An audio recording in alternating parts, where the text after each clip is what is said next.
Hey everybody, today I'm just going to be showing you some of the recent books that I've read and some of the ones I've picked up that I haven't read yet. Stick around, let's take a look.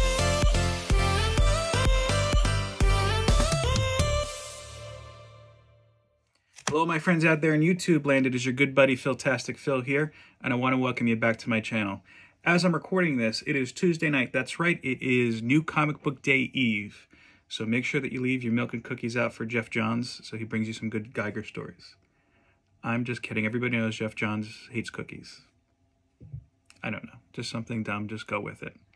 Look, that's not the worst thing I think people have kind of said about Jeff Johns on YouTube. I know that, what's his name? Ethan Van Schreier, a couple months ago, when he was going through the DC is falling apart spiel, he kept saying, oh, my good personal friend's Jeff Johns, my good personal friend Jeff Johns. If one of my good personal friends were to trash the company I'm working for and saying, look, you're not going to have jobs and blah, blah, blah, I'd be on the phone with him like, hey, if you're going to make a video like that, if you're going to say things like that, can you keep my name out of your mouth? Thanks. Anyway, enough of that stuff. So I'm going to show you what I've been reading the past couple days. As I've said before, I just kind of read, I'm usually about, I'm going to say, a month or two behind because I go to the store every 2 to 3 weeks. And then I do a rotation because we all have our dumb little idiosyncrasies as far as how we read our books. That's just mine. So in this particular batch I'm going to show you, I just was catching up on some X-Men books. I'll show you oldest to newest, general impressions of them if I have any. X-Corp number 5. Is this 5? Yeah. I like the cover design. I like the concept. Execution, Oh well. Marauders number 24. I think I showed this off as a pickup last time. Very cool cover. This was the first issue, I have to say, that I didn't totally enjoy.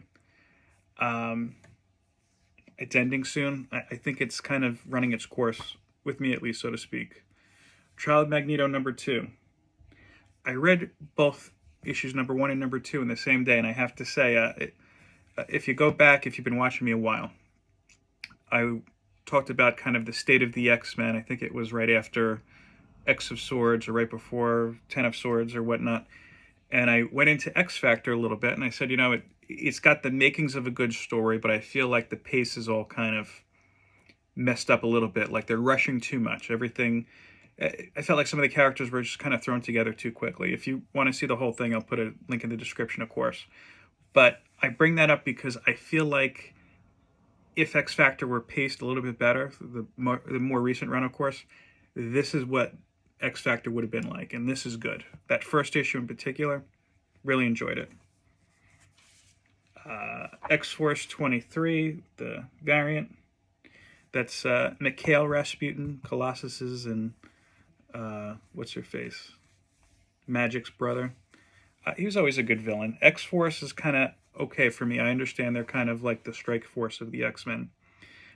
Excalibur number 23. I have to say it's been one of the better issues. I haven't been a big fan of Tini Howard's run on this. Somebody told me that it's ending. I don't know. I haven't seen that in writing because I know Tini Howard is ending her exclusive contract with Marvel. But let's see. I know that she's doing another X book. That news came out today. Secret X-Men. I think it's just a one-shot, though. New Mutants 21 still continues to be, I think right now, one of the better X-Men books out there that people are jumping on. Harshly, I should say. X-Corp number 4, I showed you number 5, so I guess these are out of order. Again, cool cover design. Cable Reloaded. I don't know if this was supposed to be a one-shot. I haven't seen it come about. It was just okay. I felt like this was kind of like a backstory that nobody needed. I didn't read The Last Annihilation, which apparently that's part of. One thing I will say,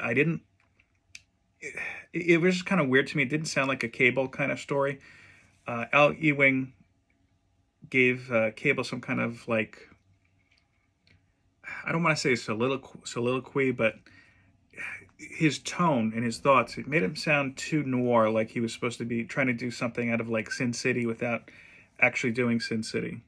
Wolverine number 15, this was a solid issue. I enjoyed that very much. Hellions number 15, this is a variant. The Hellions book is also ending. This one, it kind of felt like it was going through a little bit of a predictable route, I have to say that. X-Men number 3. I want to like this book a lot.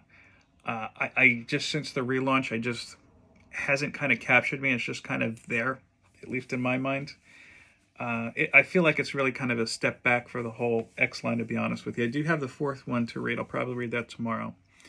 The Onslaught Revelation. It was an okay ending.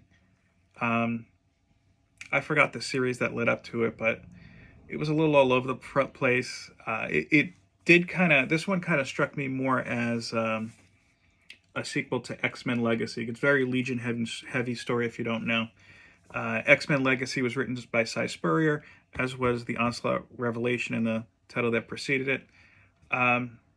I do kind of like the idea behind Onslaught's Grand Master Plan. I'm not going to spoil it for you, but that part was done well. It's just the whole thing felt a little clunky to me. And it is leading into another X series, Legionnaires, it looks like. I don't know if I'll check that out or not. Inferno number 1. This is a Mark Brooks variant. A little bit of a slow start for me, but I'm definitely interested in this. It kind of, what kind of reminds me of is like if House of 10 and whatnot, and Dawn of 10, Dawn of X, House of X, whatever it is, I don't even remember at this point, was the front side. This is kind of like the back side of that story, if that makes sense. Sword number 8. This is a variant, the Storms variant, I guess you could say. It was an okay story. It didn't feel like a Sword story, to be honest with you. The title, it's kind of weird. It's in flux. It started out in space. It got tied up with King in Black, and now I feel like it's not really too much into space. Wolverine number 16. That was a good one. I do really want to see Wolverine and Sobel, I think his name is. He's a good character. I do want to see them actually fight like this, but you haven't really quite seen that yet. Hellions number 16, much better than the 15th issue. That's reaching its conclusion there. And the last one I'll show you from the books I've read was Excalibur Number 24. This is a variant. I usually don't go for this cartoony Japanesey type of variant. My LCS threw it in, but this one I like. It's very kind of colorful. This one I thought was actually a little bit better than the Doctor Doom one I showed a little bit earlier. Again, I feel like it's not really an Excalibur team. It's more like Betsy Braddock and Friends, but this was okay. In fact, this was one of the stronger issues of the entire series. It kind of connected back to 10 of Swords when I thought this title was really at its strongest. All right, out with the old. Let me show you the stuff I picked up last Tuesday. I'm not going to the LCS this week, but just to show it off. Again, this is about 3 weeks of a haul, and I brought my, I always bring, try to save a bag at least, my Reggie Collects box here. I don't fit everything for 3 weeks, but it fits a good amount, and then I'll show you, I have a little bag here as well. And this is Fantastic Four 37, the Joe Jusko variant, Marvel Masterpieces variant. Those are actually, I actually have the cards back there too. Maybe I'll show them off one day. And I haven't sorted through these yet or put them in order. Batman number 115, this is the cover B. Tinian's run is coming to an end on that one. Batman Secret Files Peacemaker. Inferno number 2, this is the Peach Momoko variant. Like that one. Batman Catwoman issue 8. This is also a variant. I haven't read the series yet. I'm waiting until I have all 12 parts. I think it's supposed to be 12 parts at least to read it. This is one of those ones I thought the cover was too cool to pass up. Justice League Last Ride number 6. Dark Side there. The Silver Coin number 6. This is the end of that series. I did enjoy this one. I think it's the end. A Righteous Thirst for Vengeance. I Was trying to check out some more independent titles. I know Image with the paper shortage announcement said basically if you get it on the first run, that's it. They're not going to be reprinting them soon, though I suspect you'd probably see them online. Rick Remender, he was one of my favorite writers for the time. He kind of fell off for me personally. Green Lantern number 7. Liked that cover.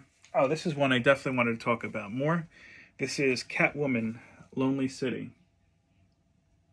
I'm really looking forward to this. Catwoman, to be honest with you, is one of my favorite DC characters. At the same time, she has a distinct kind of history for me where, yes, she's been great in some Batman stories, but I haven't read a solo Catwoman stories or solo Catwoman series, I should say, that really I thought captured what the character can truly be.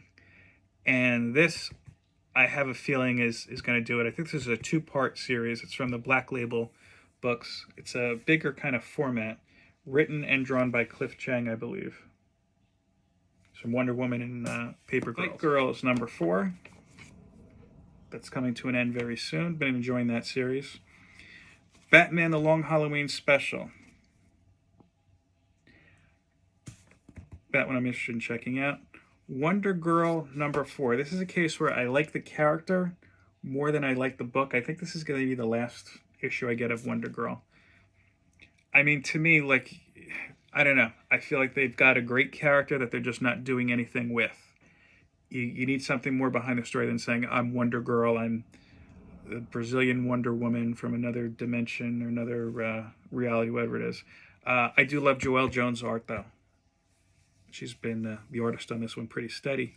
Oblivion Song number 34. I've been following this one from the beginning. This one is almost over as well.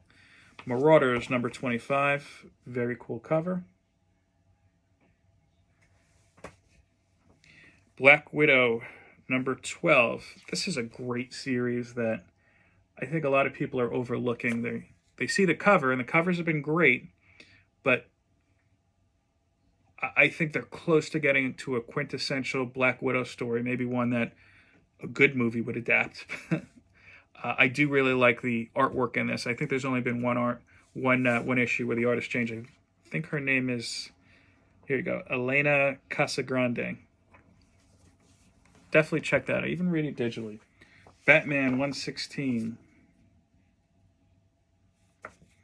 The Me You Love in the Dark, number 4.